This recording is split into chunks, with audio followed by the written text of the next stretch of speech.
So great and very good morning, Jai Bhim, everyone. And I welcome to all of you to the SARA Book Club session 2. And today we all are here to discuss one very, very important book, Annihilation of Caste by Dr. B.R. Ambedkar. So, yeah, I have a disclaimer because talking about caste is a sensitive issue.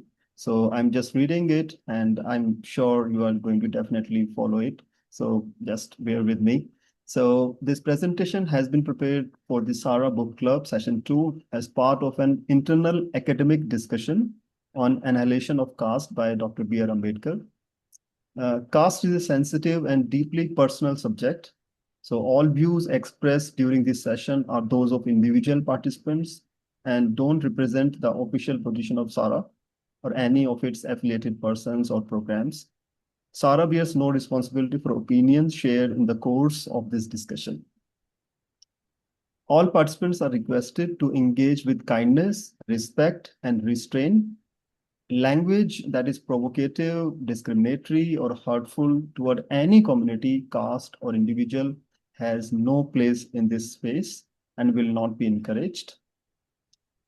So the primary purpose of this session is academic and pedagogical to identify key arguments, ideas, and lessons from Dr. Ambedkar's work that can be meaningfully and sensitively introduced to students in the SARA Bridge Course Level 1. And I will explain all these things which you are finding new, what is Bridge Course and many other things. So we enter this discussion in the spirit of learning, not of debate or confrontation. So thank you. And I would like to welcome expert for today's session, Dr. Vivek Kumar Singh. Vivek, please briefly share about you and then we'll go next. Hello, Javin. I'm Dr. Vivek. I've completed my PhD from CPS Center for Political Studies, JNU, and I'm currently an assistant professor of political science at a college in Noida. And I want to thank SARA for the initiative that they have taken up with the various camps and also for this opportunity of discussing this important book. Thank you. Thank you, Dr. Vivek. Next, I would like to invite our today's moderator, Dr. Cecilia. Hi, hello everyone. Yes, I'm Cecilia. Currently I'm a postdoc at the Max Planck Institute of Animal Behavior. I have been collaborating with SARA for a couple of years now and giving trainings on code to many students. And today I'm here mostly as a moderator. I will check the chat if you have points to discussion that you would like to bring up. I am the person that will record all of this and see that we take all the different perspectives today. Yes, thank you. And I will be doing the presentation, like taking the ideas and discussion from the book and covering them, in a flow the way it has been written. So before that, I would like to share few slides about the SARA because maybe for some of you it is new.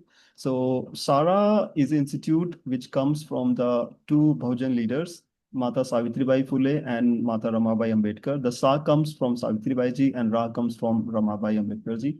And that is how our institute name stands, Savitribai Ramabai Institute of Data Science. And okay, the slides are here and there. Okay, no worries. Okay, now, so SARA, a little bit about SARA. What do we do? It is an Ambedkarite non-profit educational institute. So our main purpose is not making money out of education, but actually work for the community and provide low-cost data science education. So all of you know that data science education is extremely important. And that's why the education business has made it extremely costly so that it will be not accessible to people who comes from first generation educators or marginalized communities. So to reducing that gap, we try to give low cost education, not 100% free, but just will take money so that we can sustain this institute. And in all our courses, we give priority admission to the marginalized communities and women, because still in the courses which like STEM, women representation is very less. And when we talk about marginalized community women, it is further very, very less. That's why we always give priority admission to these communities. And then prevent data justice. We already know there is a lot of fight going on in Europe and USA, and I can say the North America almost, because in Asia we are still yet to realize the consequences of AI and lot of adoption of AI and algorithmic justice and data justice. All these are key burning issues, the way AI can access our data.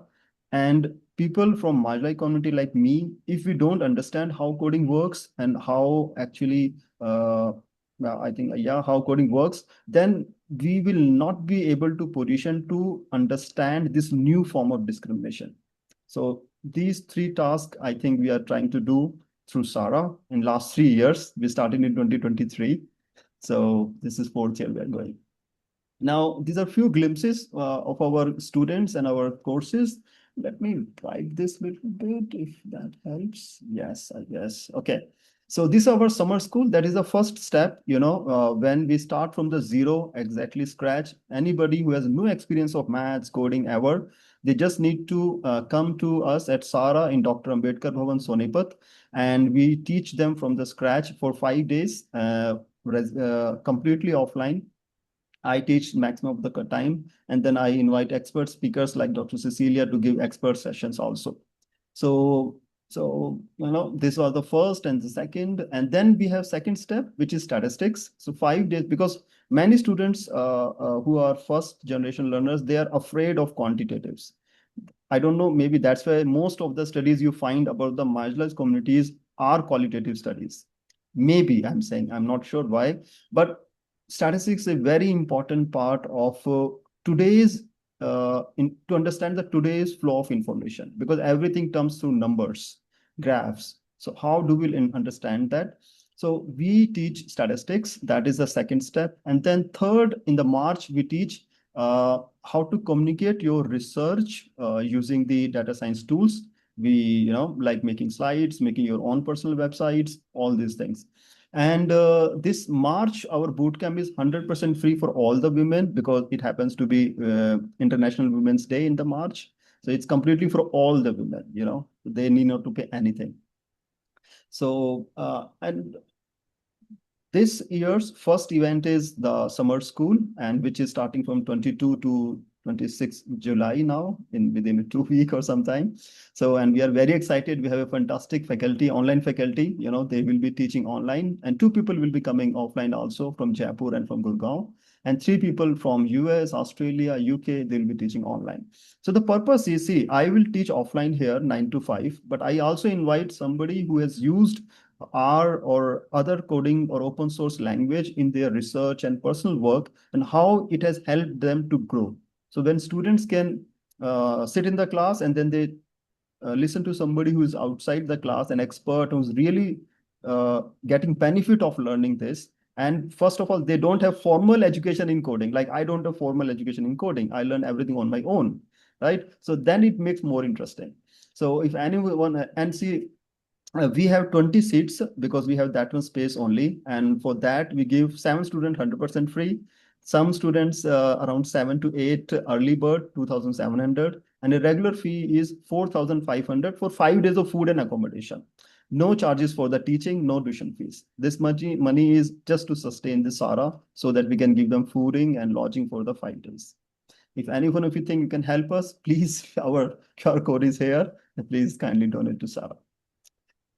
Then I mentioned about Bridge Course 1. So now in the last 3 years, these 3 data science course, slides are almost ready. Our reach is almost good. So we need not to put much effort to bring the participants. In last 3 years, we did a lot of work on these courses. So that's why this year is giving us flexibility to work upon the Bridge Course. Now, what is Bridge Course? Bridge Course, again, it is an offline education for the marginalized community students who comes from the non-English medium, who studied maybe in the government schools, and whoever thinks they need to brush up their basics. So this course is to cover the basics, and we are going to offer at 3 level.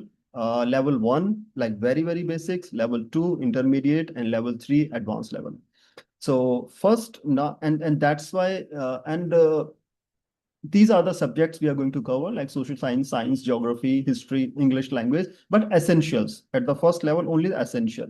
So anybody who has never studied English, anybody who has no idea like how geography, what are the basic terms of geography, so he or she can attend and learn that. We have environmental science, mathematics, general knowledge, civics, and computer and AI. So these are some broad topics, and in which we are going to prepare this bridge course level 1. And these are just, tentative. You can give suggestion if you miss something, and if you think something's overlapping, please, your suggestions are welcome. And why it is also required, because now university admission is through the CUT exam. And again, if your basics are not strong, you will not be able to crack the CUT, and you will not even get inside the the universities. So our main purpose is students who have completed the 12th, give them offline residential education of 3 months, 4 months. I'm not sure how much. It depends how much course we are going to prepare and how much time is going to take. But we want to help all of them. Uh, if what I tell to my team, like I tell them ki, through this bridge course, I want to create a worry and urgency inside the students that education is not just to get the job, but actually to understand the world and make connections between economy, between the politics, understand what is happening in USA and why it is impacting India. So this worry we need to create inside the student. And worry is not like it will become a headache for them or they will become depressed. Worry in the same, or I can say make them think about it. I think, make them think about it. So that's what the whole purpose of this bridge course. And for this, we will be needing books, definitely. So we sorted some 40 books, and I have this link here in this slide. And where is opening up? Let me just check 1 minute. Yes. So are you able to see the slide? If you can give a thumbs up, the website. Yes. So this is on our SARA. This page is on SARA website, and this is a complete list of the book. And you can also donate a book if you have already. You can send it, or you can buy for SARA. And if you think some important book is missing, please let us know. So we have categorized, and we are going to track it. So you can say which book we received, which is in transit, and which we still need. Right. So we try to use the data science here, to make it usable for everybody. Okay. Now, okay, if you think SARA is doing good work and you want to follow what we are doing, the best is WhatsApp. We have a WhatsApp channel, and all our updates come on the WhatsApp. So you can scan this QR code and you can follow the SARA WhatsApp channel. And you can share with others, those with whom you think that for SARA work is important for them. Okay, so now let's come to the book. So yes, thank you. Yes, okay. And as you have seen, the slides are prepared using a open data science tool called as Quarto. And if you're liking the way slide has been prepared, thanks to the team which is making Quarto, and we teach this as well. So every slide has a number. You can note down the number if you have a particular question for that slide, and how we are going to talk. Okay, let's say, for example, this. These orange color lines are the words written by Baba Saheb. So it is not inside the double inverted comma, but if it is something written like this, it means it is exactly written by the Baba Saheb. And the book which I followed, because many versions of the book are available. Like I followed the book Annihilation of Caste, which is annotated and contributed by Arundhati Roy, and it came in 2014. So I followed this book, and the page numbers are here for every reference. And if the reference and the information is taken from the footnotes, then I have mentioned the page number and the footnote number. Okay. So with this, moderator, may I go ahead? Okay. And how we are going to cover the session, like I will be reading the text from the book, and with my expertise, I will try to explain. if I miss the points and there is something to add, I welcome all of you to please, you can raise your emoji hand, and you can send a chat to the Cecilia. I want to say something, add something, and definitely we will go to the next slide once the ideas of first slide is covered. Then we'll go to the next slide. We will not keep all the ideas for the end. Otherwise, maybe some of the ideas will fly away. So we'll just, go one by one. And definitely, we will not be able to do justice with this book in one session, because in these slides I covered only till paragraph 2 only, and there are 26 paragraphs. So we will have maybe second session of the same book, because really I don't want to hurry this. My personal reason is to understand these ideas so that students can connect why Baba Saheb brought this in 1936 and what is the importance today, so that they can connect today's political science, today's sociology, today's caste debate, today's AI debate, what some leading figures have written for, right? So that's what. Okay. Okay, so let's start from the preface of second edition, 1937. Baba Sahib's right. Besides Mr. Gandhi, many others have adversely criticized my views as expressed in my speech. But I have felt that in taking notice of such adverse comments, I should limit myself to Mr. Gandhi. This I have done not because what he has said is so vague as to deserve a reply, but because to many, a, a Hindu, he is an oracle so great that when he opens his lips, it is expected that the argument close and no dog must bark. So I found these lines very, very strong, and the style of writing of Baba Sahib is definitely phenomenal. And and I think from this very starting, this line that no dog must bark, you can note it, and then let's, after one comment, covering one more comment, then we'll talk both these together, I guess. Okay. So then this was the from the same preface. I shall be satisfied if I make the Hindus realize that they are the sick man of India, and their sickness is causing danger to the health and happiness of other Indians. Okay, so I think with these two lines, I think I would like to invite Dr. Vivek to help us to understand these lines more. I think the preface sets the context quite beautifully, because this speech was prepared by Baba Sahib very reluctantly when he was invited to the conference by Jat Pat Product Mandal.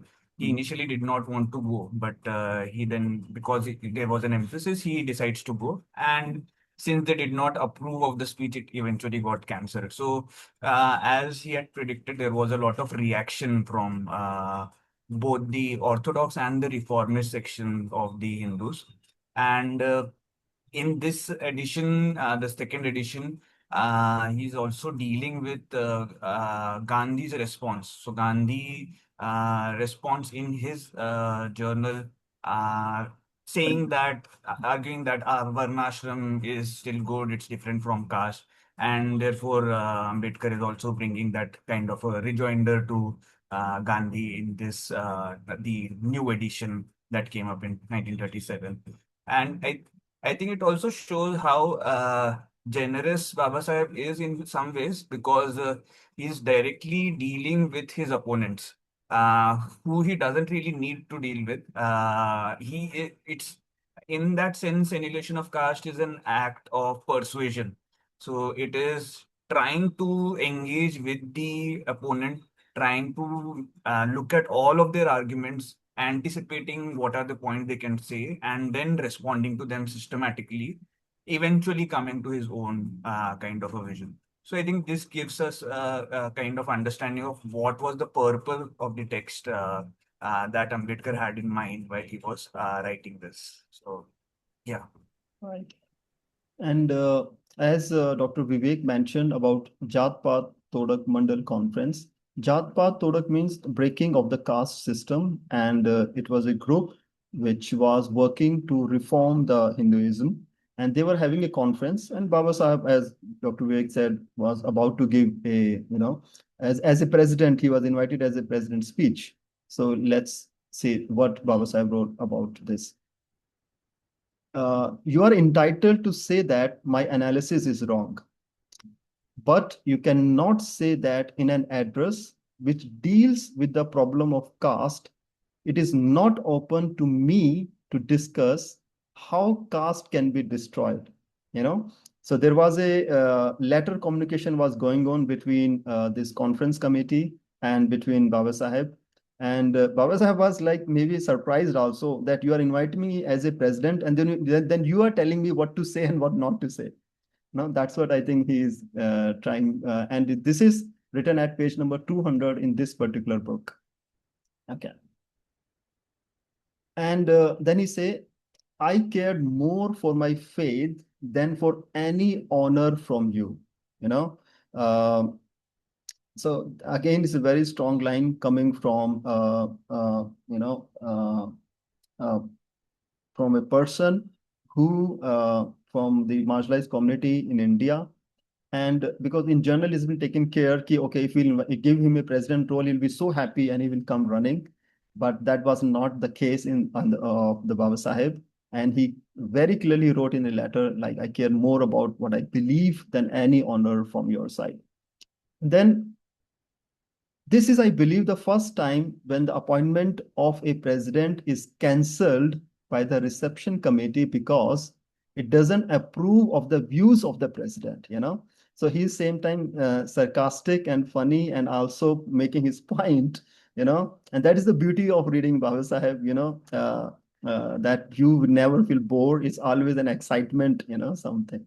So he said that it is interesting that, you know, because of you are inviting as a president, but then uh, you don't like my views, which the whole world knew what was the views of Baba Sahib. Nothing new about that. New. That's okay. May I go next, Vivek and Celia? Or you want to? There, are there any Yeah, sure. questions or like Yes, if still here. Yes. anyone has anything, just you can also write it in the chat. Yes. And yes, I am taking some notes of this discussion for later use and also to see like how far we go. And I find it really interesting what Vivek said about that it turned a missed speech into a debate opportunity without having an audience. This is a great way to turn things around. Like he had to deliver a speech, he couldn't, and at the same time he made it to be a debate, and he didn't ignore what they were saying about him. I find it very interesting. Okay. So now this all from the letter communication between Baba Sahib and the conference team and the preface. Now what we are going to cover, it is actually from the speech, what Baba Sahib prepared, but the speech which was not delivered, you know. So Baba Sahib writes on paragraph 1.1, I have criticized the Hindus. I have questioned the authority of the Mahatma whom they revere. They hate me. To them, I am a snake in their garden. So, you know, he's supposed to speak this from the podium and in the conference, you know. And this was the first paragraph and the first few lines, you know. Now I would like to take your views and definitely from our expert.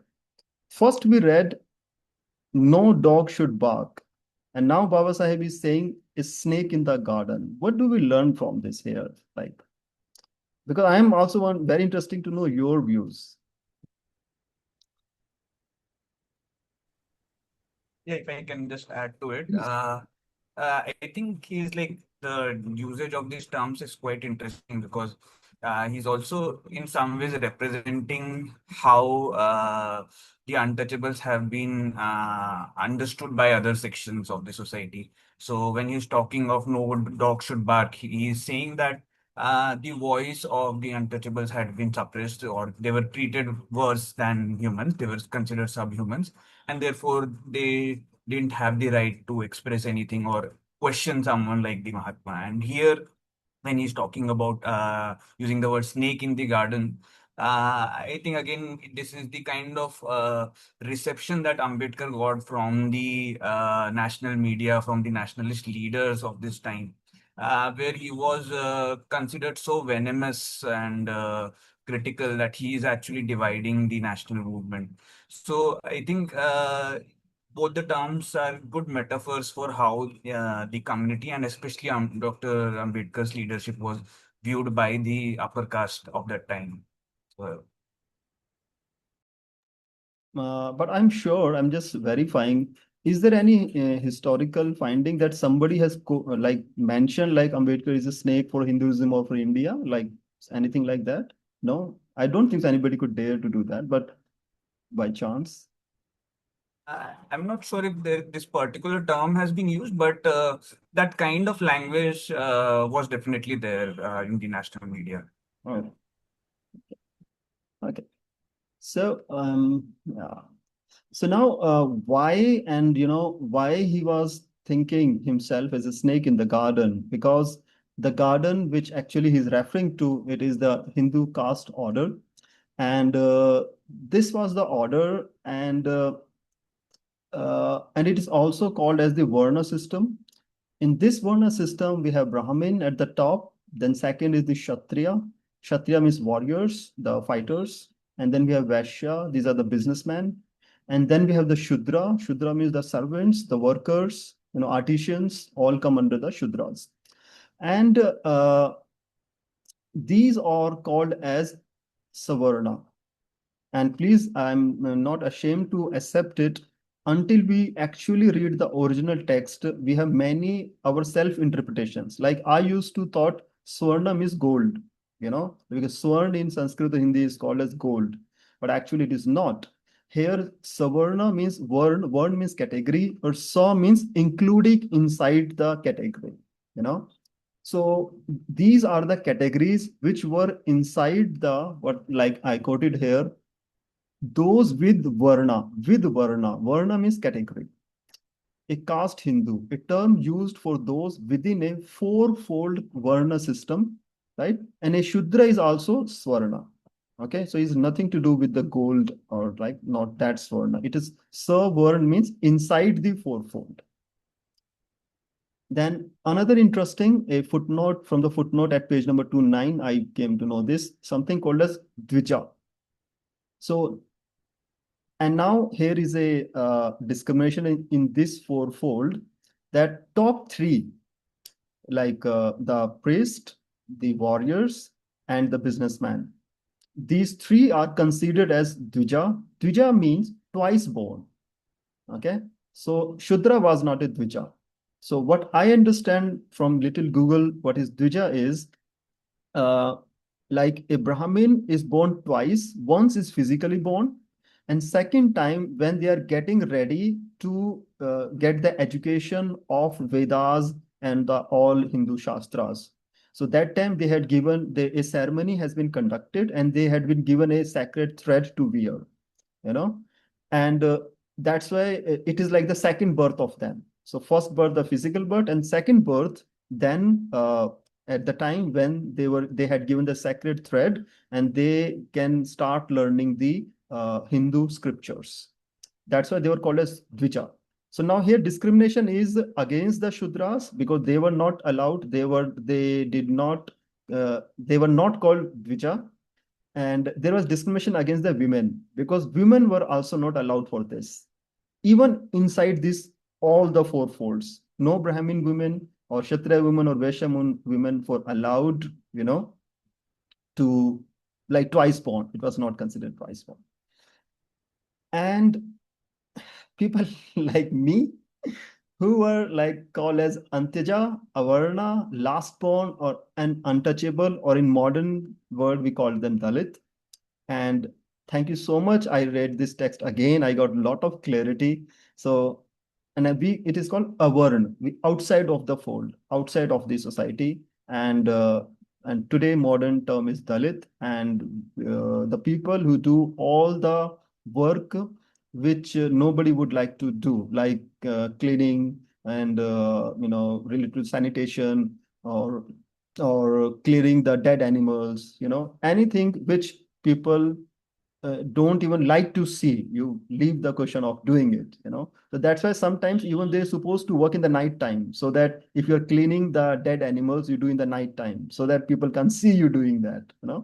So that and their avarna means outside of the varna, not in the world. So those outside the pale of the fourfold varna system, that is how it is. So, okay, any thoughts on these slides from anyone? From Sagar? Let's. I would read it. In my village, I was seen sacred thread whereby all Brahim except women. A few, I'm sorry, I'm not gonna read it right, the warrior caste, and a few of the warrior caste.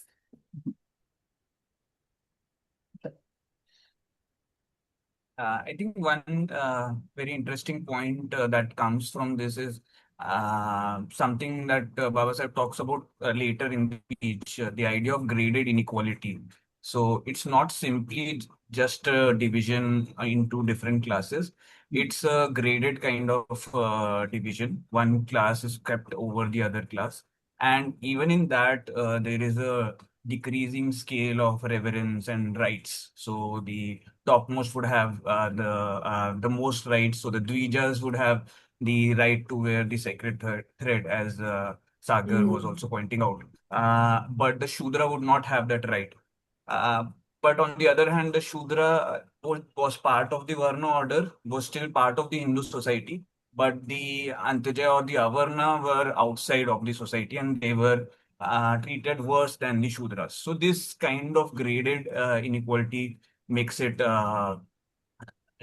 talks about how this makes it very difficult to reform something like caste, because everyone feels that we have some stake in it. We have someone below us, so we get to gain from this kind of a system. I think this also helps us to understand that. Mhm. That's thank you, Vivek. Nice. I'm just a little rearrangement so I know what is happening. Uh, yes. So I have we a can go. question. Can I ask a question? Yes, please, Neeraj, please. Wait, yeah. Oh, hello. I want to know some historical context to this. So, when can you answer when was this classification or categorization codified? What was it before, and when exactly this came into place, and then what's the evolution of this? Thank you. Great question. Yes, Vivek, because Yeah, I mean, that is a question of, we can say, perhaps some bit of debate that what is the exact timeline of this. So, even Baba Sahib is saying that, see, we know initially it might have been something like a class system, and then eventually it starts from the Brahmins becoming a caste. So, they start practicing endogamy, and through that they become an enclosed class, and the other caste are then imitating it, and that is how it comes into existence. And then he's talking about the different smritis, especially the Manusmriti, which is like the most stringent kind of codification of this Hindu law of caste. So we could but again, there are debates about who wrote the Manusmriti. Was it one person? Was it multiple people? Was it a text that evolved? So, but not going into the specific historical timeline, what is clear is that it was a system that originated from the top, and it was a system that sustained through endogamy. And it has a religious sanction that Baba Sahib talks about. So, and then that it becomes a point of debate with Gandhi as well, as we'll see in the later parts, where he's talking of interpretation of the text and so on. So for Ambedkar, there is no kind of salvation possible within all of these texts, within the Shastras, within the Vedas. or the Smritis and Shrutis. He's saying we can't have salvation within that because for them, it is all of them. This is an essential part of the religious doctrine. So I hope it answers some bit of it, but I can't really clarify a specific timeline here. Thanks. Thanks. There's another comment from Sagar. Also, these divisions are written in Hindu scripture, so maybe form as long as they exist. Yes, I was also thinking about this. I will copy your comment. Thank God I invited experts, so otherwise I would have it. Great, great. Okay, so then Baba Sahib wrote next in next paragraph. Yours, he is addressing to the conference king. Yours is a cause of social reform because the name of the institution itself was Jat Path Todak. Jat Path means caste, Todak means breaking. So breaking the caste system. So that was the name of the institute which invited Baba Sahib for this conference. So yours is a cause of social reform. That cause has always made an appeal to me. Social reform in India has few friends and many critics. So Baba Sahib was very clearly covering the all India here, and he's saying that the social reform at India level, very less friends, because it means very less people talk about changes at the social level. And there are many critics, and he categorized them into two, socialists and the Congress, right? So these are the two critics of why you are talking about the social reform. So then he says ki, it was at one time recognized that without social efficiency, no permanent progress in other fields of activity was possible. Now after saying in India, what was the situation? People are not talking about the social reform. But now he's going back in the history that there was a time when people cannot talk about the permanent progress without talking about the social efficiency. That owing to mischief wrought by evil customs, Hindu society was not in a state of efficiency. Social efficiency, and then next is efficiency. So because of these evil practices, Hindu society is not at the efficiency. So a special mention about this social efficiency was this term was made very popular by Dr. Ambedkar's teachers, John Dewey in USA, in Columbia University. And how it was explained, like for Dewey and Ambedkar, social efficiency lies in the individual being able to choose and develop her competencies to the fullest and thus mindfully contribute to the functioning of the society. And that's fantastic. I learned this term first time, social efficiency. And as soon as I read it, immediately the concept of, Amartya Sen's, the capacity building theory rings to my mind, because he also talks something similar, that we should not develop in capacity of individual, they should be able to do something in their capacity, fullest capacity and freedom. So, so yes, views from the participants and from the expert on this.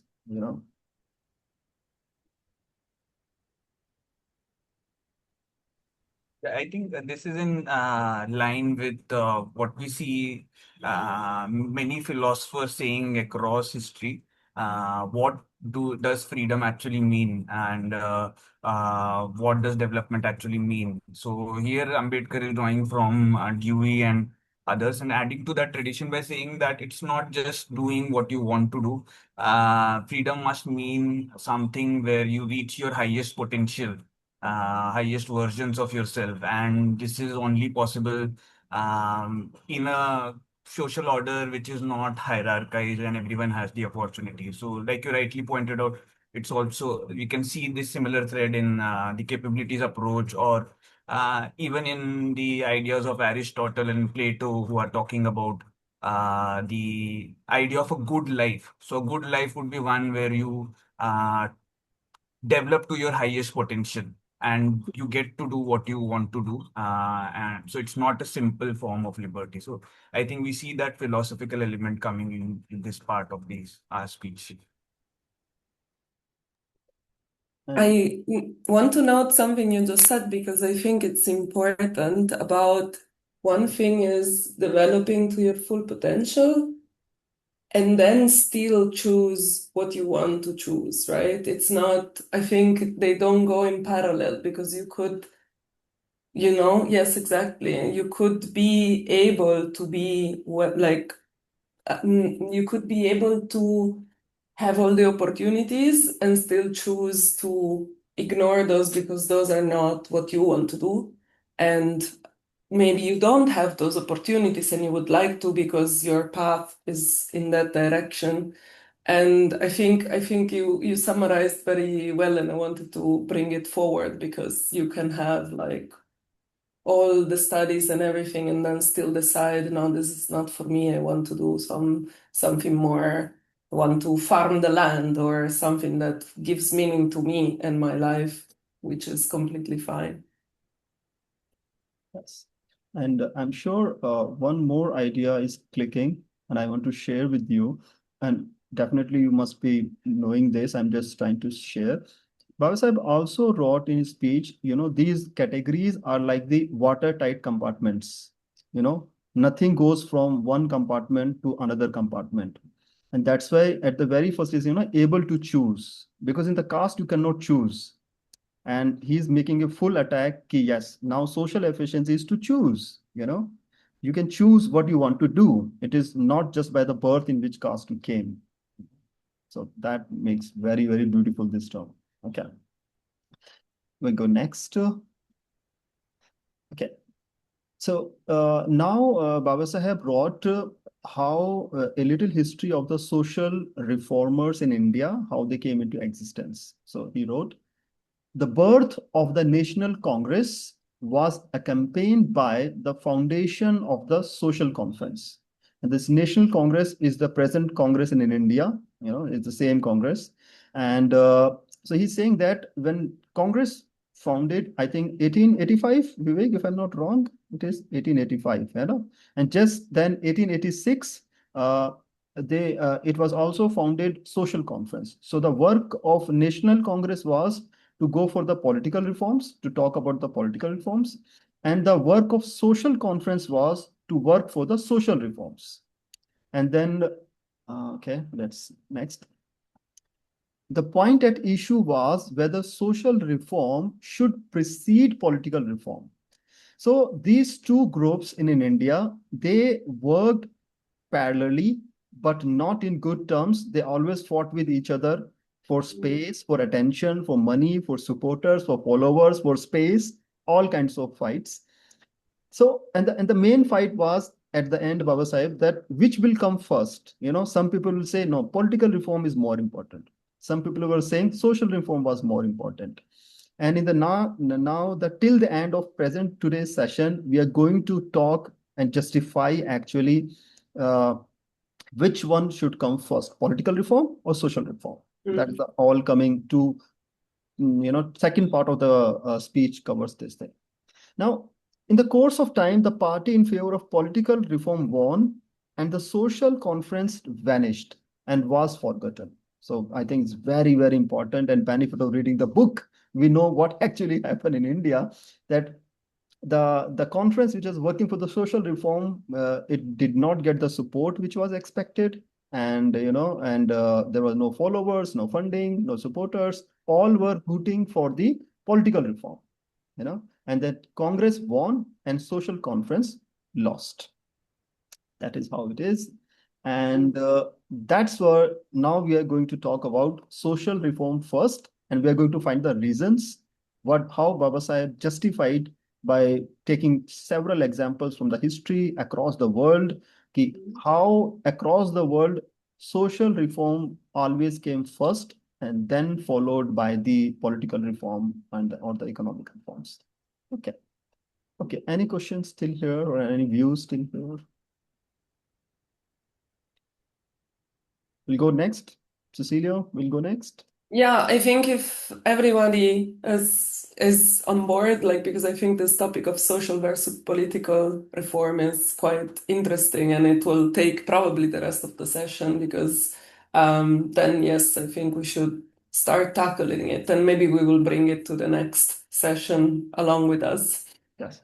So to justify this stand, Baba Saheb started taking examples from the India, how in India untouchables were treated. So he has given several examples. I took only one example, which was the first he gave. Uh, uh, Peshwas and treatment of untouchables under the Peshwas. I think it was and you will be able to understand how untouchables were treated. Untouchable was not allowed to use the public streets if a Hindu was coming along, lest he should pollute the Hindus by his shadow. The untouchable was required to have black thread either on his wrist or around his neck as a sign or a mark to prevent the Hindu from getting themselves polluted by his touch by mistake. In Pune, the capital of Peshwa, Pune is today's Pune, Pune, Pune in Maharashtra. In Pune, the capital of the Peshwa, the untouchable was required to carry, strung from his waist, a broom to sweep away from behind himself the dust he trod on, lest a Hindu walking on the same dust should be polluted. In Pune, the untouchable was required to carry an earthen pot hung around his neck wherever he went for holding his spit, lest spit falling on the earth should pollute a Hindu who might unknowingly happen to tread on it. So that was the situation of an untouchable under the Brahmins, Peshwas in Pune, and that is from paragraph 2.8. Like this, Baba Sahib has given several examples across the India how untouchables were treated. And at the end, he's giving a reply to, I think he was the one key leader of the political reformers, because he challenged that political reform is more important than talking about the women remarriage or, sorry, widow remarriage or child marriage. Some Banerjee, he was, I think, president of the Congress. So giving him a reply, Baba Sahib wrote, after highlighting the untouchables treatment across the India, he wrote, "Are you fit for political power even though you don't allow a large class of your own countrymen like the untouchables to use public schools?" So he mentioned in the book an example from a Kavita, a village in Gujarat, I guess, where a public school was opened by the British for everybody, but the upper caste agitated and they did not allow untouchables to study in that school. That's why, based upon those examples, now Baba Sahib is asking these questions to the political reformers. Are you fit for political power even though you don't allow them the use of public wells? Even today, in the latest news ringing into my head is coming from the Rajasthan, I guess, where a wife of a person was beaten because she took water from somebody upper caste well, so you cannot access to the public well.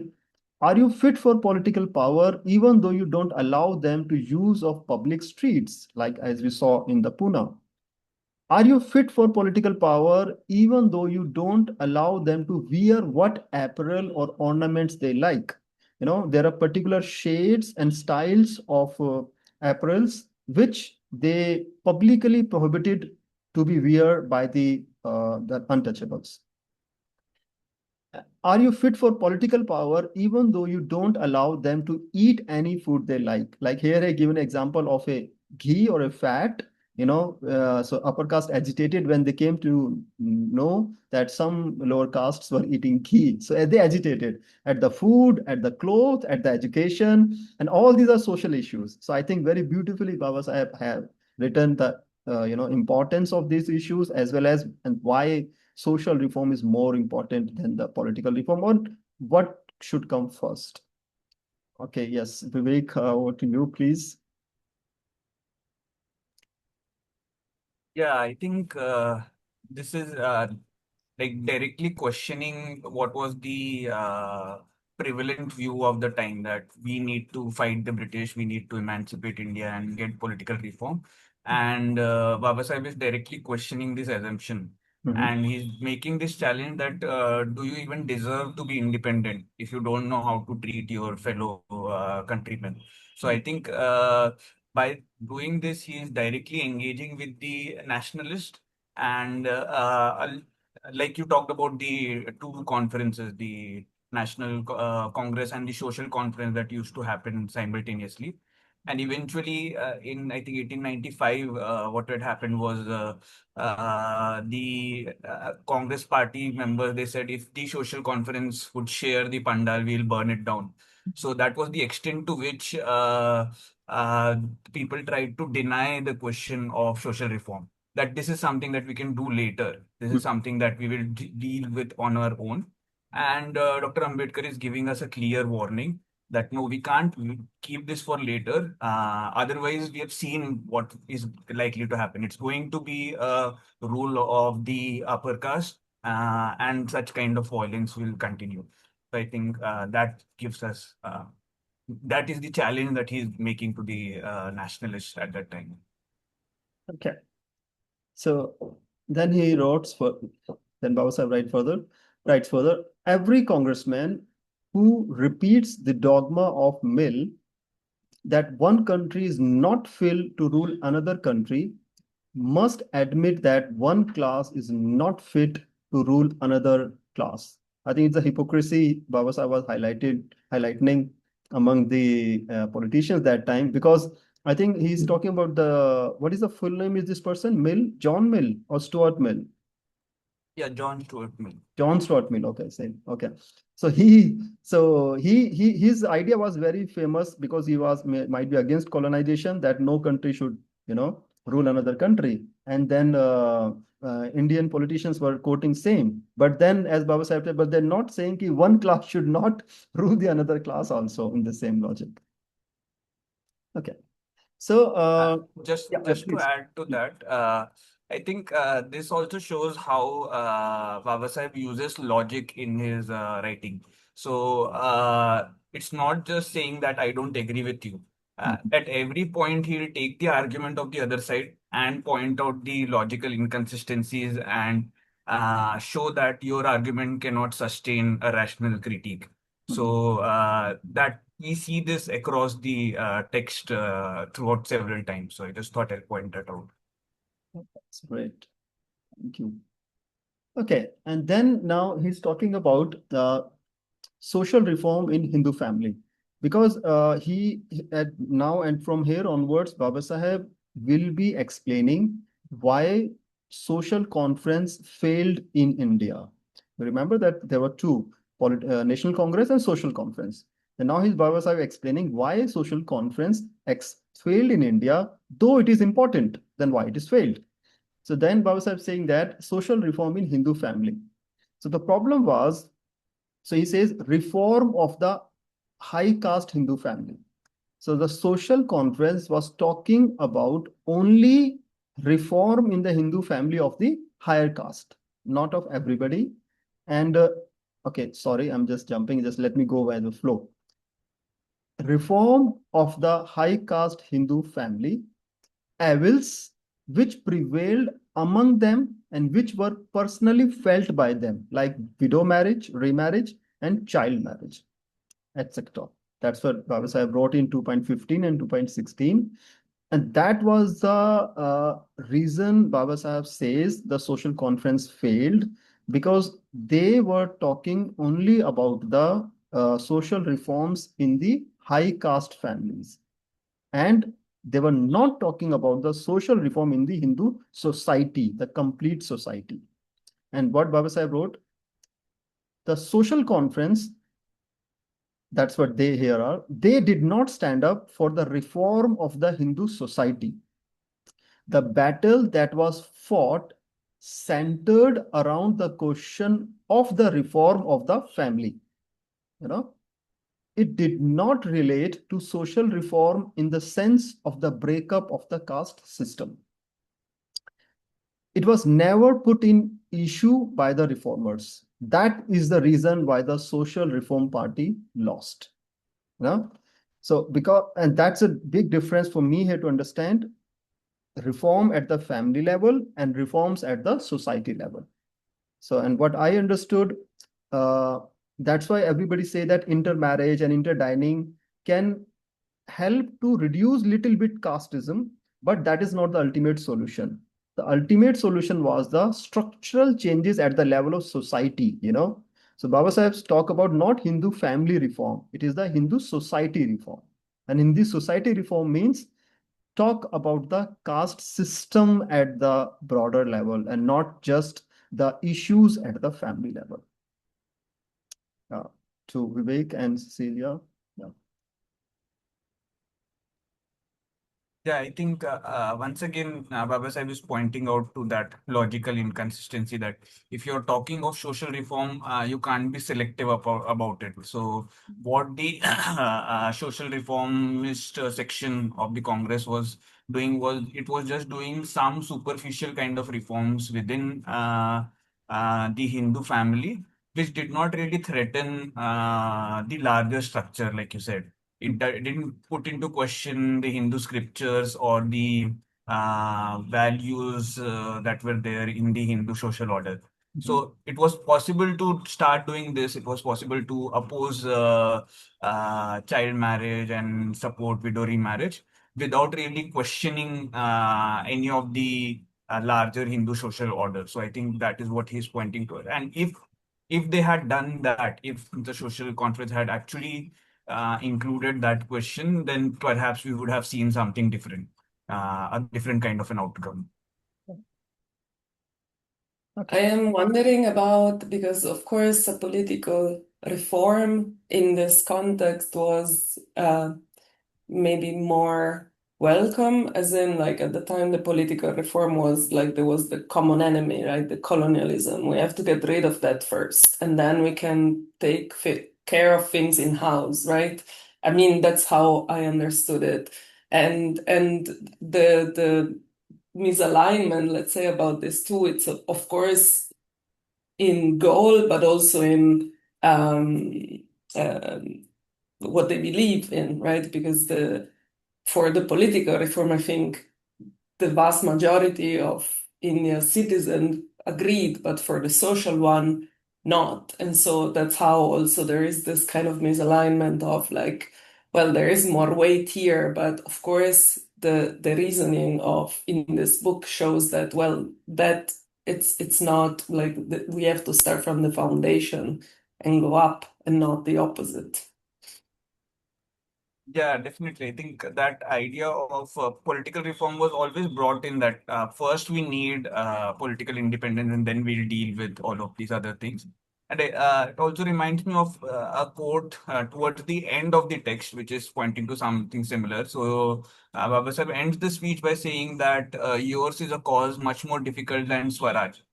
So political independence might still be easier to achieve, but Yeah, what you are trying to do, social reform, is something much more difficult because your own countrymen are going to be against you in that. exactly, So exactly. yeah, Yeah, it's easier when you have a common enemy and something you all can stand behind, which that's why makes like the political reform stronger in theory, right? Mm-mm-mm. And it was all possible because a great orator and a great people's man at the work, Mahatma Gandhi, was there, and he Yeah, was, you know, he's a huge influencer of that time, and yes. and it was sad that he was not convinced with the social reform issues which highlighted by Baba Saheb. I hope if in case would have been together, you know, Yeah, then we could have seen a very different India today, you know, yeah, I believe. So, because, and Mahatma Gandhi also, he is not like he did when this debate was going on. He took up a few issues like he started Harijan, he started Untouchable, you know, improving many initiatives. But then again, all were at the family level, not challenging the source, and we will see in the coming paragraphs the source how actually was challenged. So now, social reform versus political reform. So the view that social reform need not precede political reform is a view which may stand only when by social reform we meant the reform of the family. So only in this case, the social reform need not to happen before when we want reform at the family level. That political reform cannot with impunity take precedence over social reform in the sense of the reconstruction of the society. And by impunity here means because the emotions were on the side of the political reformers, not the logic. That's why I think Baba Sahib is using the word impunity. By impunity, the political reformers were going ahead than the social reform. And the makers of political constitution must take account of social forces. So now in the coming paragraphs, Baba Sahib is going to give example how in the world at different places social forces were actually working on in reality. And then after solving them, those social forces or social issues only, they were able to go for the political reform and the economic reforms. So let's see what were those examples. Wait a second, there is a comment in the chat. I will read it. I believe that legal and political equality will remain only on papers until the social sanction behind caste is dismantled. Politicians will keep harvesting the gap between the two, use this social inequality to promise a law or amendment to fix it, get credit for it, win it all, and then move on. Yeah. While we are left with nothing but some extra clauses on the acts and more chaos on ground due to the amendments and legal safeguards. Thank you, Nike.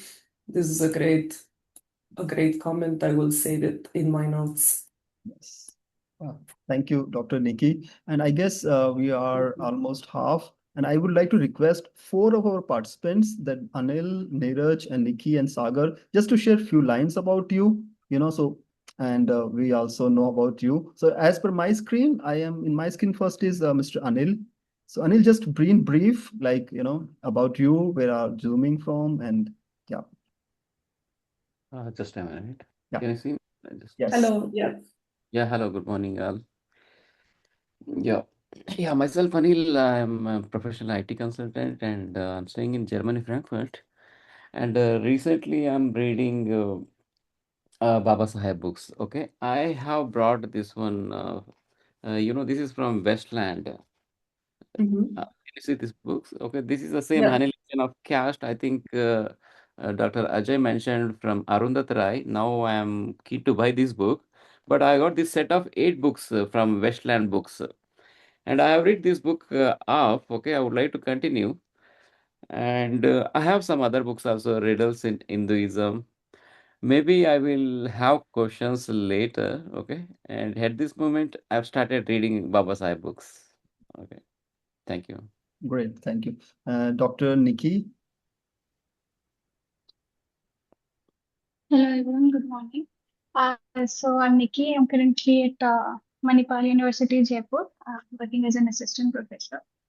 I linked to this social inequality through my chartered accountant days because I wanted to study income inequality, and somehow I don't know how I just ended up working on social inequality and scheduled caste. And my background helped me understand laws better. So I investigated into a lot of laws and legal procedures which are there in India. Uh, I recently associated with Dr. Ajay and SARA, and I got introduced with the books and also I'm reading into it. I'm working on few research paper and joining this. All these sessions will help me actually strengthen the research. So thank you for allowing me to be part of it. And also, Dr. Nikki is very kind and she extended her help.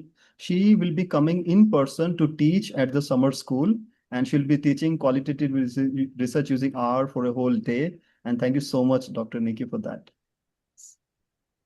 And next is Mr. Neeraj. Yeah. Hello everyone. So I'm Neeraj. I'm doing a PhD in physics, actually, in Vienna. But currently, I'm in Canada, so it's a bit late. So if I look sleepy, it's because of that. And yeah, my background is in physics, doing a PhD in physics, but I study social systems. So I study armed conflicts, migration, and currently I'm interested in evolution of democracy and autocracy, but looking from a physicist's perspective and from a complexity scientist perspective. And yeah, I'm just interested in these topics, so I'm here. And also, I don't know if Vivek remembers, but I was in his school. I was his junior, so Yeah, yeah, I do. I I saw do. his post on LinkedIn and here. Okay. Yeah, yeah, it was good. It's Wonderful. good to see you here. Yeah. Yeah, good to see you. It's been lot of years, but yeah, we'll talk later. Thank you. Yeah, Sagar, please. Yes.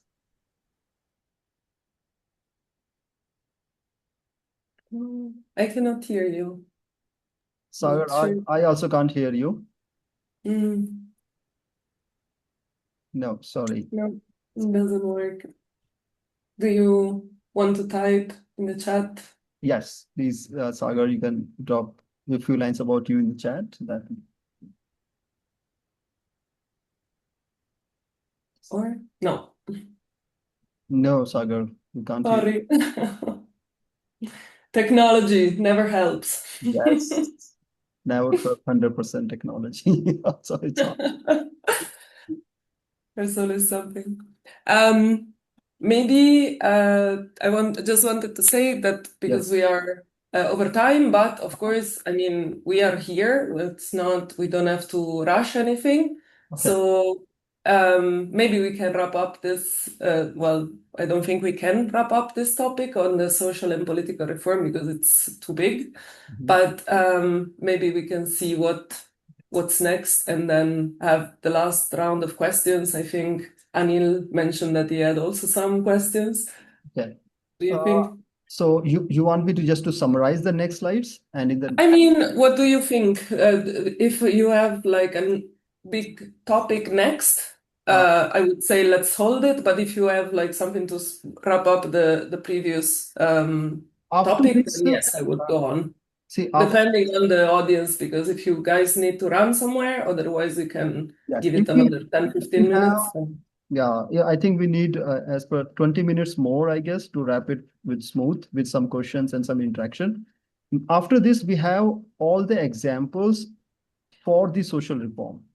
So until we don't want to go in depth, we can just skim through and so no more new ideas here, just how across the world social reform Yeah. was used before that. Like so yeah, what others say? Can we hold next 20 minutes? Is it all okay? Okay. And if you need to go, Yeah, you please feel can do free. it, Yes, but you can. this is recorded, but yes, I think I we. will record it session. Yes. Thank you. So so the dialogue between the Gandhi and Baba Saheb was going on, and they both went to a conference in Britain. It is called as Roundtable Conference, and Britain accepted the proposal of Baba Saheb, and through that Baba Saheb got, it is called as the Communal Award, right? And it means the untouchables in India, they will get special political rights for voting, and they have their own, electorates. So what Baba Sahib wrote here is, its significance, it means the communal award, its significance lies in this, that political constitutions must take note of social organization.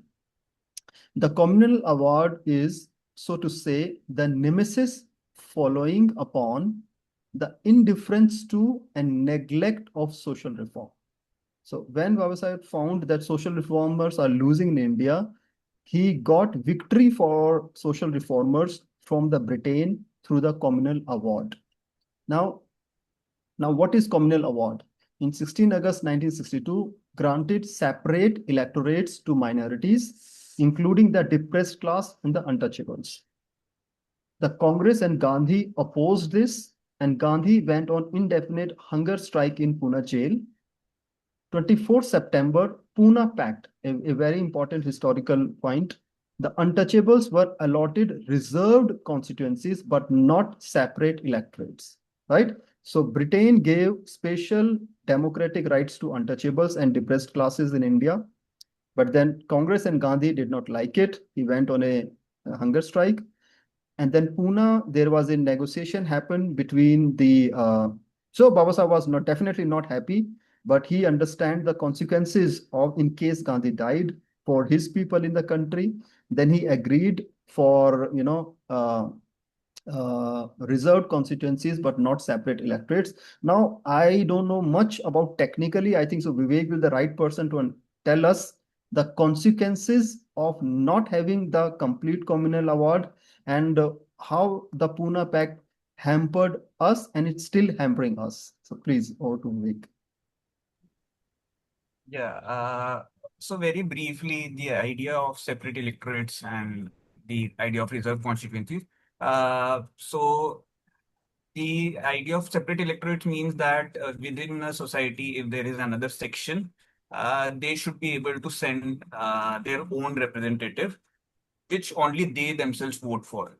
Right? So it would be, for instance, what Babasaheb was talking about is that the depressed classes, since they are not represented adequately or properly by the caste Hindus, therefore you need to have a separate representative from their community themselves, who is elected directly from the community. Right? So there will be no upper caste or other kind of votes interfering in that.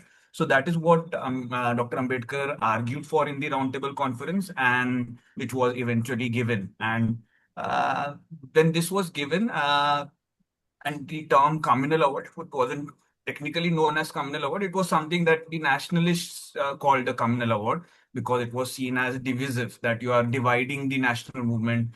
You are giving these, you are trying to divide people into caste and religions and so on. So there was a strong opposition here. And like Dr. Ajay talked about the hunger strike that Gandhi went on and the Pune Pact. So eventually, Dr. Ambedkar had to, because of this blackmail of the hunger strike that happened, he had to agree to give up this separate electoral demand. And what was given instead is a reserve constituency. So the difference is in a reserve constituency, the elected person would be from the depressed classes, but the voting would be done by all the population in that constituency. So Dr. Ambedkar did not want this because he could foresee what is going to happen. That the non-depressed class are likely to vote for a person who is not actually representing the interest of the depressed class. So they'll try to bring someone who is a weak kind of candidate. So he might be a depressed class person, but he won't be actually representing their interest. And that also, I mean, this is a movement that is considered like a watershed, a movement in the struggle because what we see in reserve constituencies today, so we have around 84 reserve constituencies in the Lok Sabha currently. And there have been studies by Professor Narendra Kumar and others who have talked about how they have been quite ineffective. Even though having 84 members of scheduled caste by law, by the constitution, always present in the parliament, they have never been very effective in voicing the concern. So this is exactly what Dr. Ambedkar was pointing to, that if we have reserve constituencies, we'll have a scheduled caste person there, but he won't be a true representative. So what we needed was a separate electorate so that an actual independent candidate could be there. So, and as you'll see, he draws the parallel with the Republic in Rome, as we'll see in the later section.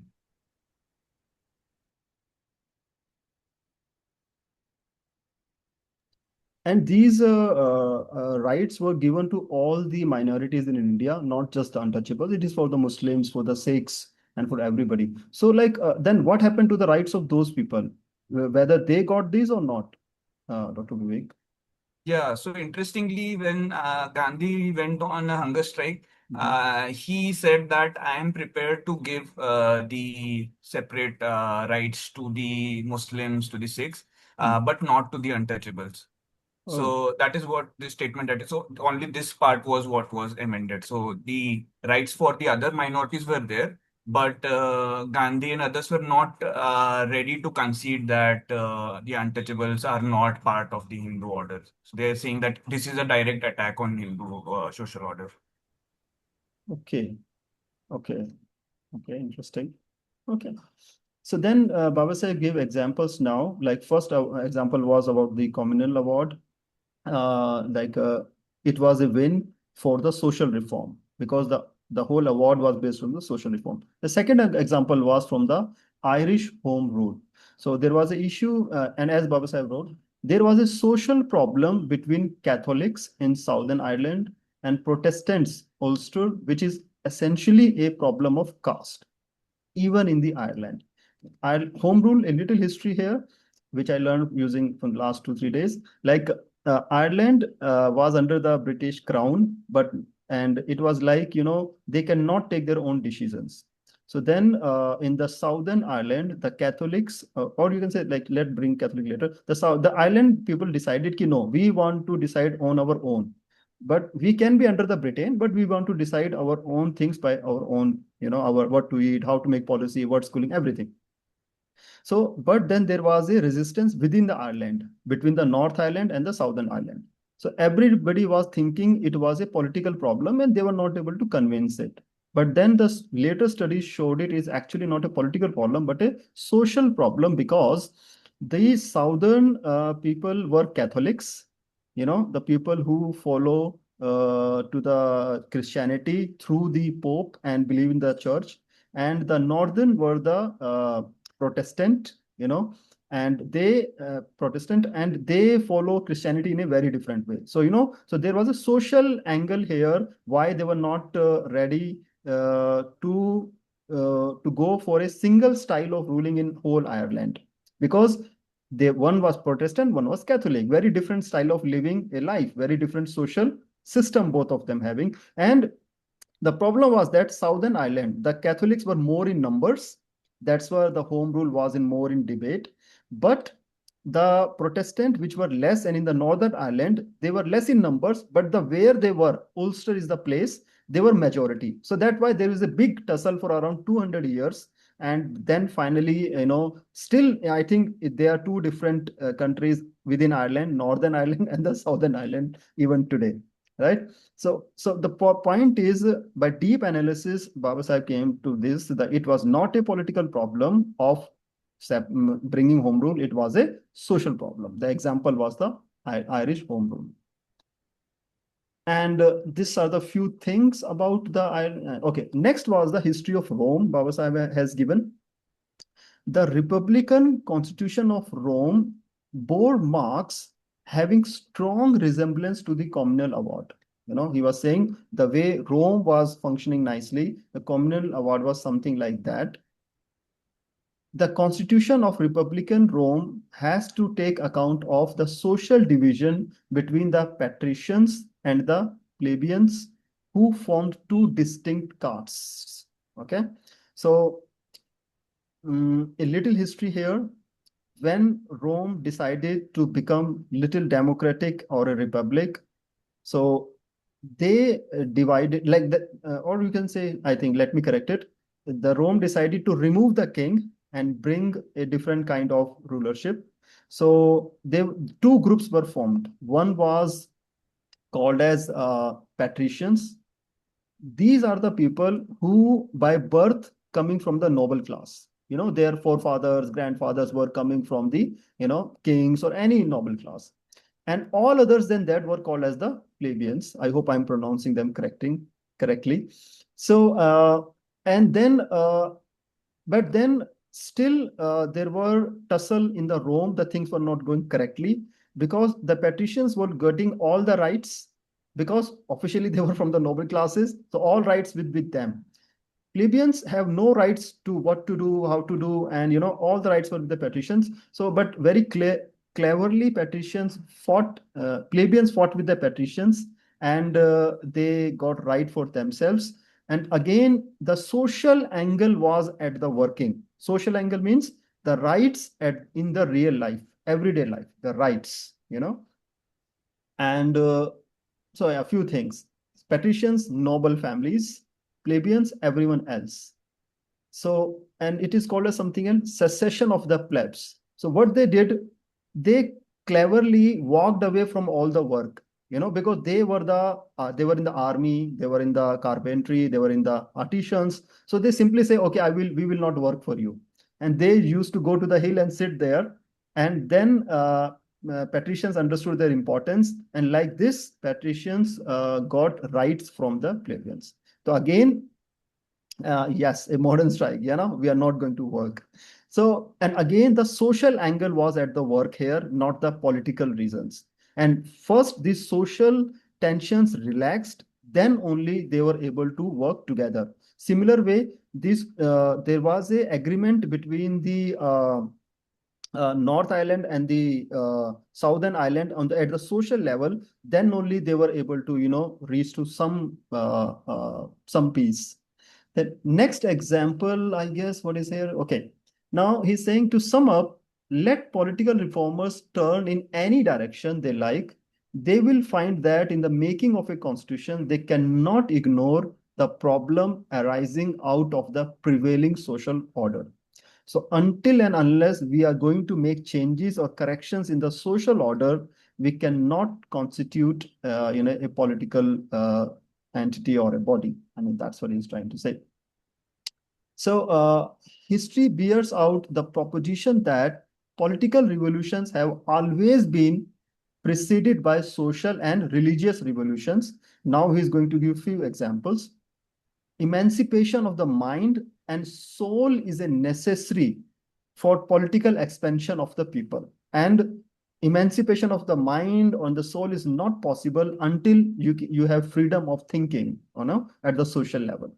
And then he gave a few examples where it happened, like the social and religious reform before the political reform. Example of Martin Luther from Germany, who challenged the church and led the complete religious reform in Europe, which helped people to think freely, and please don't confuse him with Luther Jr. in USA, who worked for the black. No, he is a Martin Luther in Germany, a priest, a pope, but not pope, a priest of Christianity, who went against the church because he found something was really wrong what church was practicing.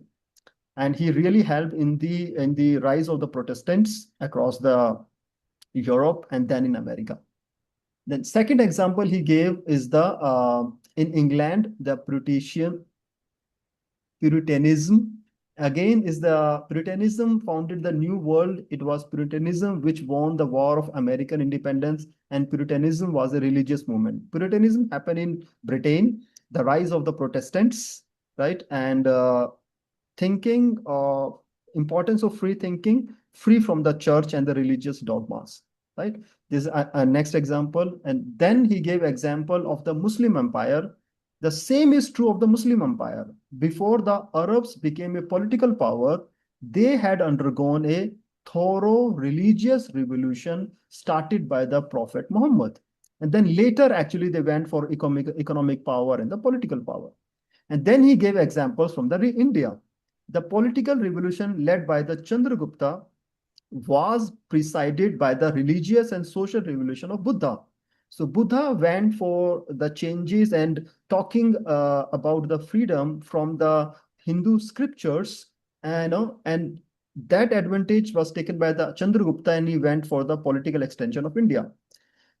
The political revolution led by Shivaji Maharaj in Maharashtra, the Maratha kingdom, he was able to do this because before him, there were many saints in Maharashtra who worked for the social reform. And that's why he was able to go for the political revolution. And next was the Sikhs in India, the social reform, though the revolution by the Guru Nanak, and then we went for the economic and the all kinds of different changes. And then, okay, these are the examples Baba Saheb quoted from within the India, to tell why social reforms should precede before, or I can add here, why social and religious revolution should precede before the political reforms. So until here, we covered two parts of this speech, and this is the book which I referred. And I'm sorry for taking extra time. And just thought to go with the flow and end it here. Now, please, thoughts and questions are welcome, of course. And it really went well. We were first time experimenting it, balancing between the presenter, moderator, and the expert, and with the participants. It went well. I'm very happy, and I'm with all your good wills and wishes. We will continue this, and I hope we all learn a lot. I personally learned a lot, and yeah, please, now it's open to you for the final comments for today, and then we'll wrap up.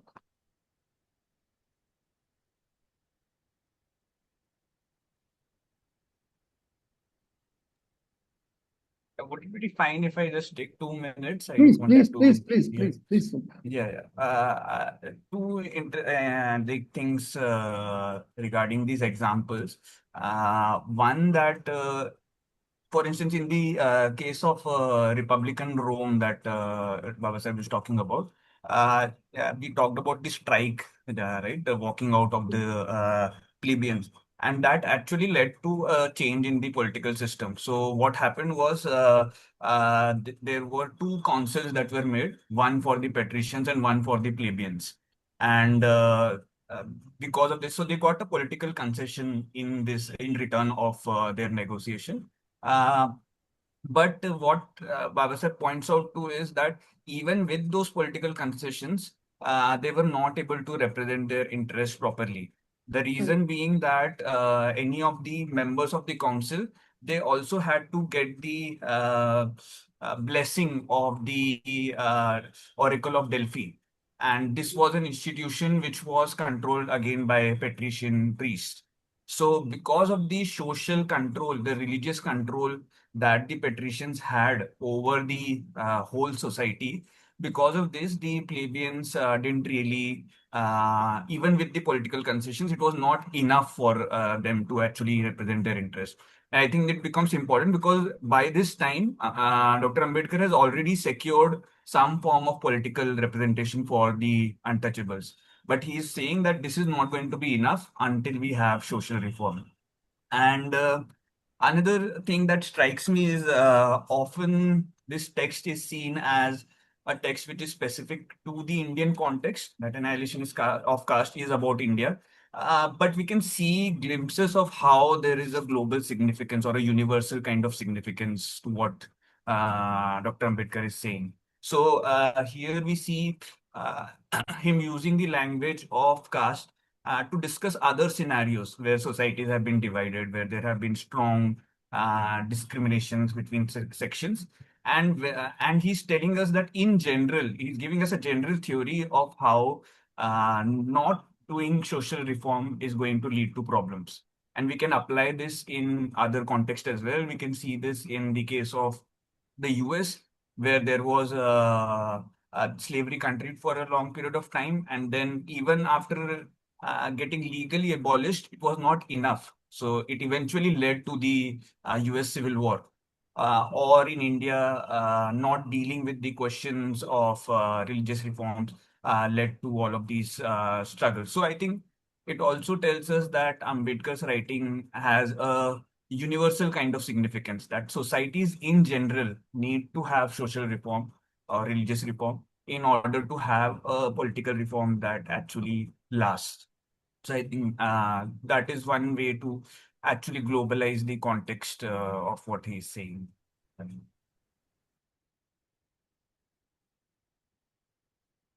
Anil, I think you unmuted yourself. Did you want to ask or say something?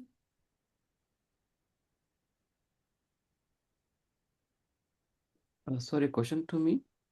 Yeah, I just saw before when Ajay opened the Uh, mic. It was yeah, you yeah. unmuted yourself if you If, wanted to. what I felt after reading through these Baba Sahib books, it's not easy that I have to read through with full concentration and deep study. This is what I've understood. Yeah, it was a really good session. I had few fundamental question here. In the book I marked, and that is, what is caste? Caste is not eugenic. Okay, I have question on that, but we did not discuss. Maybe Dr. Vijay, if you can answer me this one, because I would like to know more about this. What is caste? Okay, caste is not a, Baba Sahib has mentioned, it's not a eugenic. We are not different race. We are from the same race, right? That is what I am interested in this point.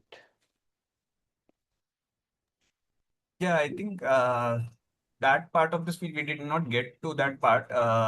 But what Baba Sahib is talking about is some of the arguments that were made in favor of caste was that it is a form of race, and through that we are maintaining racial purity, and the idea of eugenics, that we can uh, marry and produce offsprings with who are good.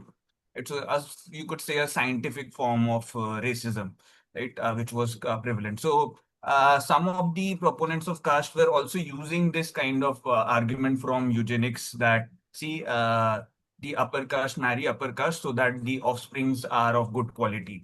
They are a good race. And Dr. Ambedkar is countering this by saying that, see, caste is not race, firstly. And even if it was something like race, there is no evidence. Even modern science has not been able to show that we are going to get this kind of a good outcome. And in fact, there have now been studies about how endogamy actually results in people that are born with weaker offsprings, right? Because of the intermixing, because there is no intermixing of the DNA. So because of that, actually leads to weaker offspring. So in that sense, he is directly challenging that kind of notion. But he's responding to a specific section who is trying to equate caste to race, and saying that no, this is not the case, and uh, we can't say that caste is an efficient system through which we'll have good offsprings. That is the challenge he's making. Yeah. Thank And you. what he talks about, I mean, you also asked about what exactly is caste. And I think that is something that Baba Sahib talks about in his other article, which is Caste in India, which was a article he wrote as a student when he was 25 years old. And in fact, in the preface, he mentions that in the third edition of the preface, he mentions that he wanted to actually add caste in India to this book and combine these two together. So in that book, he's talking about how caste comes into existence, how caste is a form of enclosed class, that it is a class which becomes enclosed, and how it becomes. So maybe that would also help us to understand the origin of caste according to Baba Sahib. Yeah.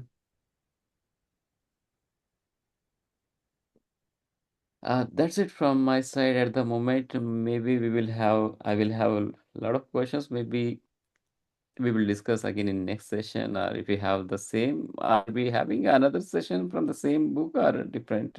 Yes, yes, we are going to cover, and see, another reason also for reading it so thoroughly is because now I'm invited for some public platforms in the villages and small communities, and I want to read actually what Baba Sahib wrote, so I will not say something which is not true actually.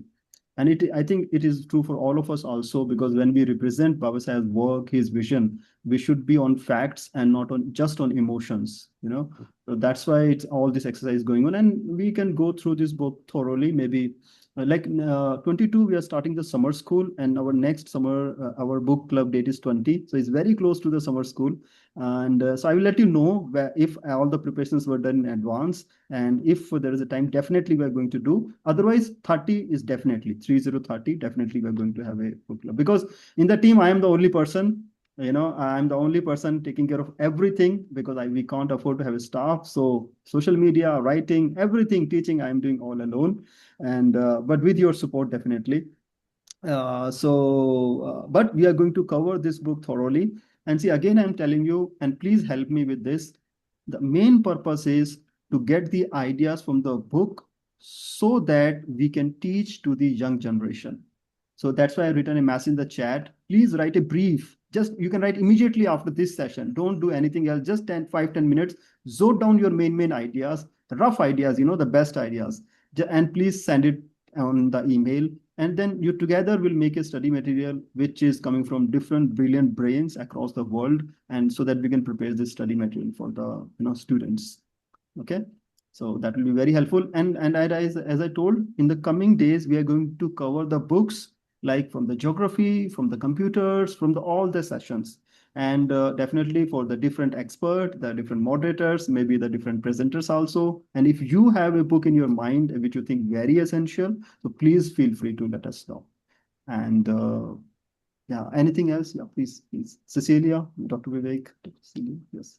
I just wanted to say this was a super nice session. I'm super happy that I was here. And this was, for me, you can imagine I'm European. This was the first time I even heard about this person. And it was a very, very interesting read. And I have to say, like Anil, I didn't even get through the end. It was so intense. And I'm happy we also didn't get to the end today. So I have time to catch up with my reading. And this was extremely illuminating. I learned a lot today. So thank you, all of you, for being so participative today. It was great. Yes. And very great for organizing all of this. Yes. Yeah, even I want to thank Dr. Ajay for inviting me for this. I mean, this is not the first time I was reading this text, because this is something that we study in political science. So this might have been my third or fourth reading. But even then, I realized there were so many new things, some of the points that I had missed. And especially because we spent so much time on each of the sections, it actually brought more clarity to me as well. So I think this is a great exercise, and I would love to be part of it in the future as well. So thank you. Thank you so much. So thank you, everyone. And let's close this with a little note about the SARA here. See, SARA is a dream. And after reading about this book and knowing more about the social reforms, I'm getting a line again and again. SARA is social dream, or SARA ek samajik sapna, something like that, a social dream. Because that's what I want. The way education is becoming, not only in India, across the world, first as a business, money. Without money, you cannot have access to a quality education. I am really against that. I believe education and healthcare, at least these two areas, should be completely outside of the price tag. I completely believe in that. And uh, and uh, and so I don't know how much I will be able to do, but my dream is I know research coding. So in that area, which by chance is getting very important across the world, new opportunities, new scope, and new things, I want to deliver this education to my community as much as possible. So with your cooperation and help, definitely we will live this dream, and we are living this dream. I'm so happy. And any ideas you have, anything you think which can help us to improve the education and improve SARA, please feel free to reach to me, and I'll be very happy to talk to you. And thank you so much for joining. So I think, Cecilia, next time it should be 90 minutes, right? By default. Let's keep it 90 minutes, so that will be good. So also the participants know in advance. So mentally prepared, that's they have to. Mentally prepared, exactly. Okay, so then have a good day ahead, and okay, good night to Neeraj, right? And good morning to. Okay, then. Bye. Okay, thank you all. Bye. Bye. Have a nice day.